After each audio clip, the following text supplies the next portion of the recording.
Colossians chapter 3, verses 15 and 16. And let the peace of Christ rule in your hearts, to which indeed you are called in one body, and be thankful.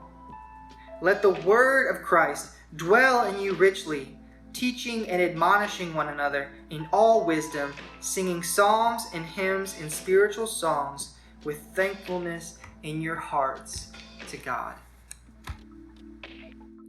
Hey family, let the peace of Christ rule in your hearts, and the word of Christ dwell in you richly. Earlier in the week we read Philippians 4:8 about fixing your thoughts on heavenly things. And if we back up one verse, we see the sort of key to unlocking this peace. Verse 7, it says, "Don't worry about anything. Instead, pray about everything. Tell God what you need, and then thank Him for all He has done. Then you will experience God's peace, which exceeds anything you can understand. His peace will guard your hearts and your minds as you live in Christ Jesus." The peace of Christ is found as we trust in the power of God's grace, as we dive into that gospel message. Let's work backwards for a moment, assuming that peace of Christ is not ruling in your heart. Let's assume for a moment that you are finding it very difficult to have peace in the current climate of the world around you. You wouldn't be alone.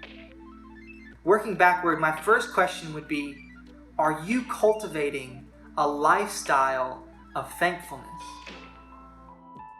Because peace of Christ, the peace in Christ, isn't the cause of thankfulness, it is its result.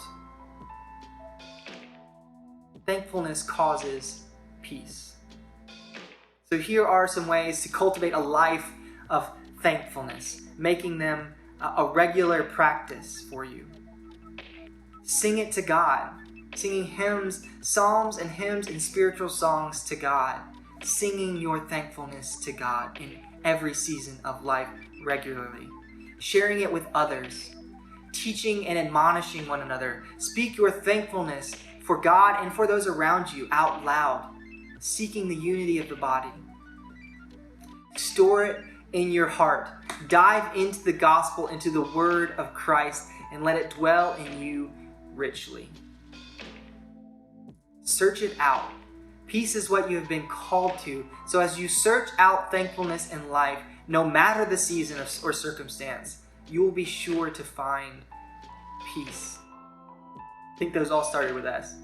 But guess what? I'm not the first person to have thought of this, to think about ways to be thankful or cultivate lifestyles of thankfulness. Let Google be your friend if you want more suggestions on how, and start practicing thankfulness in your life.